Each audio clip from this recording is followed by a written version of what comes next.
Hey all, and welcome back to the post-game of Pokémon Colosseum. What, are we not done with the Snag'em hideout yet, Flame?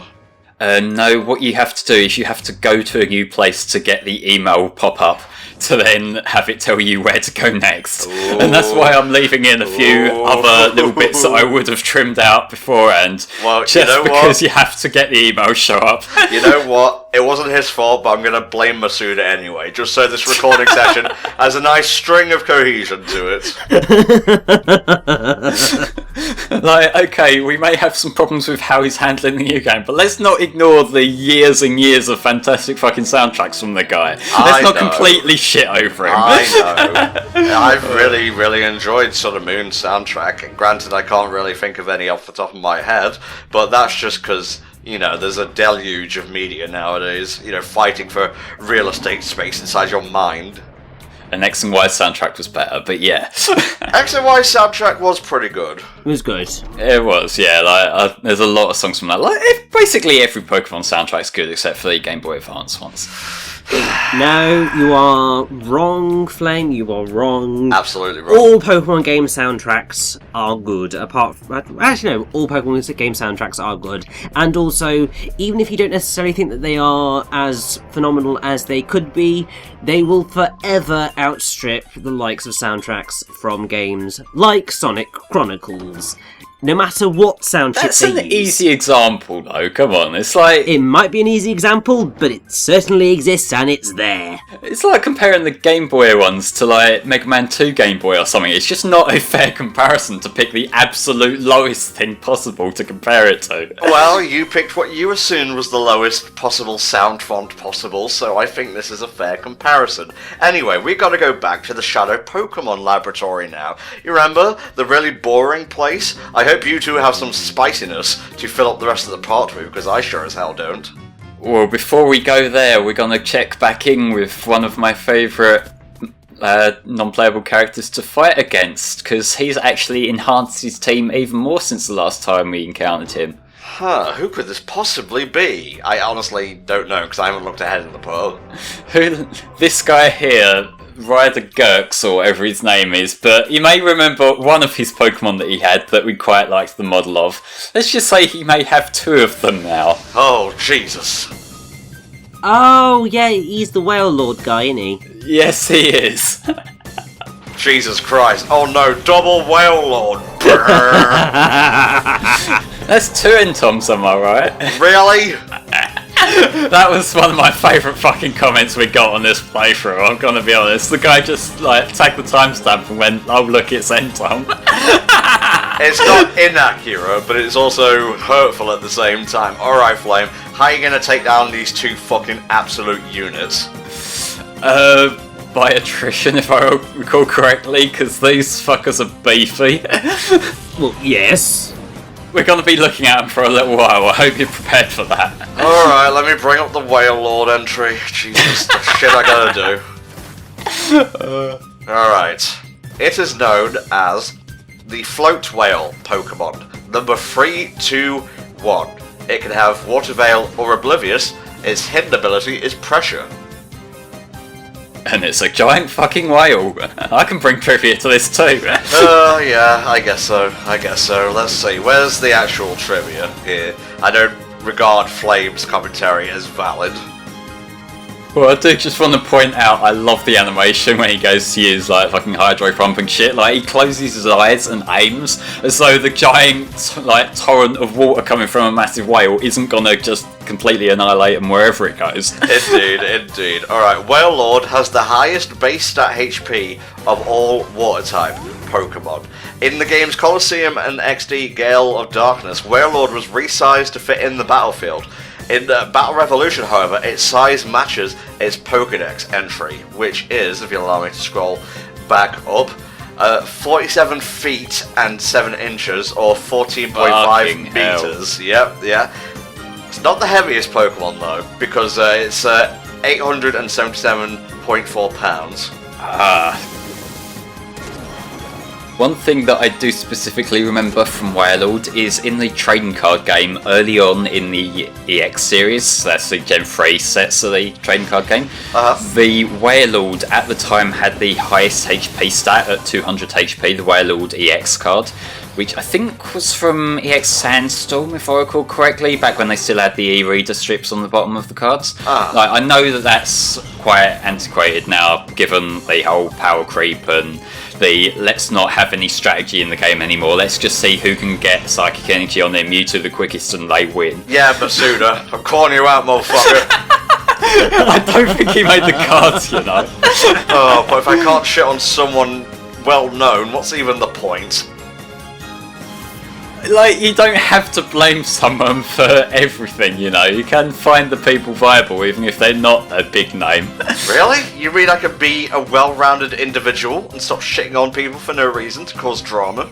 Yeah, like, if you're gonna do it to cause drama, at least do it to someone who's likely to respond. That's how you make the drama work. I want to go on like WWE, and you know those people who tried to call DSP out with signs and whatnot? I want to do that for Masuda instead. Fuck you, Masuda. I want to use a Nidoran against Brock. What are you gonna do about it? Let's go Pikachu, let's go Eevee. More like let's go straight to hell because you've ruined my favourite franchise. Let's go to the polls, bitch. It was our turn. It was our turn for good games. Anyway, Richie, sorry, what you were saying? I'm just saying, I still can't believe that was a thing that happened. It made sense that it happened, but it's just like, why? Well, you know, you got to be hip and down with the kids to get the vote. I guess so. Apparently Obama doesn't have time for Pokemon anymore.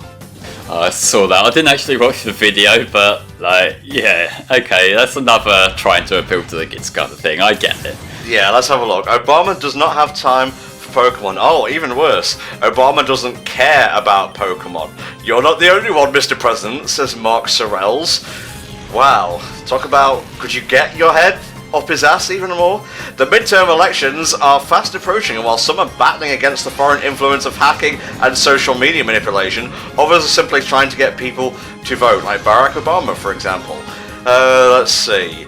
Barack Obama doesn't care about Pokemon. Finally, someone has the courage to say it. As someone who was a surly teenager when Pokemon was originally a thing, I relate to Obama on a spiritual level here. I was too cool for school back in those days, and since then I have been floating in the Pokemon abyss. I've never been able to catch up since. Sure, I fumbled with Pokemon Go like everyone else, but I never quite go on board. Preach, Obama. Preach. Oh, and register to vote as well while you're at it. What a fucking pointless article. Yeah, that's pretty pointless, and actually kind of daft as well, because ultimately, obviously the whole thing is kind of gone, but Pokemon Go could have been, and potentially should have been, a really useful tool for actually getting people to vote, because you put some Pokemon at a polling station on polling day, you get them to go there. If they're registered to vote, you need that bit involved. Yeah. But actually, it's one of the, so because I work at a local council and elections are a whole thing that we have to deal with, and trying to get young people in particular to register to vote and actually vote is arguably one of the biggest challenges the government in general faces, because there is a lot of disillusionment with politics. Rightfully so, there has been a lot of very poor decisions made across all kind of walks of life, across all parties regarding young people.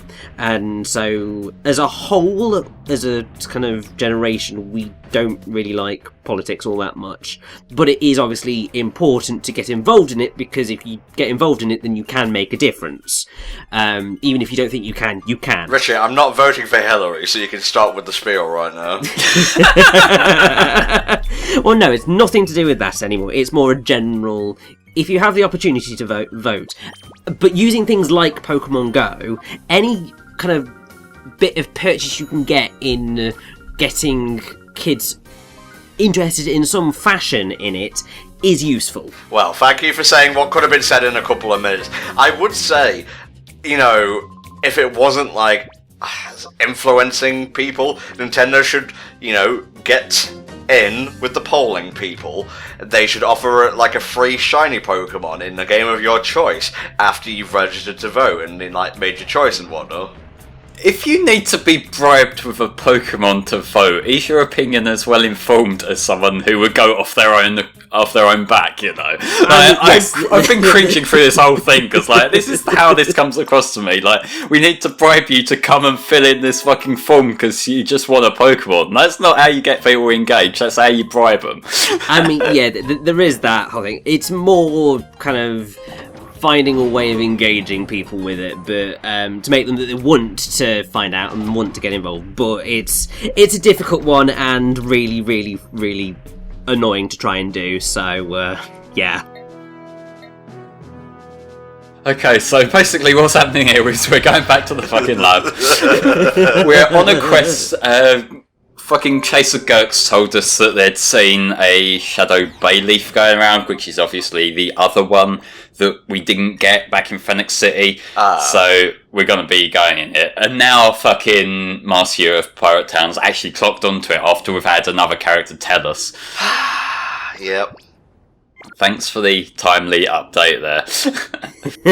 So yeah, remember how we had all those Cypher peons to fight on the way in here last time? Yeah. Every one of them wants a rematch, so I hope you're ready. So yeah, just as a heads up, we're not going to be seeing the Shadow Bayleaf this part. Well, Richie, do you have any topics that aren't politics that we can discuss, please? Right, let's see. Detective Pikachu. Yes. It's delightful. Discuss. Fuck you, Richie. Fuck you. That is not how you're supposed to interview people. No, but it's how you've had time, right? I haven't played the game. I've seen some footage, like trailers and whatnot. It looks kind of endearing, but someone who's not really invested in the whole puzzle kind of thing. Doesn't look like my thing entirely, but I'm still tempted to give it a shot when I get the chance. Well, save yourself for when we do a playthrough of it maybe next year, Flame, and yeah, then you'll see how charming it is. It's not a difficult game in the slightest. Oh god, no. The puzzles basically solve themselves, but if you play a little bit each day, it's just the type of game that will wet your Pokemon whistle, so to speak. Yeah, You it's... could probably pick another expression for that, but I get your point, yeah.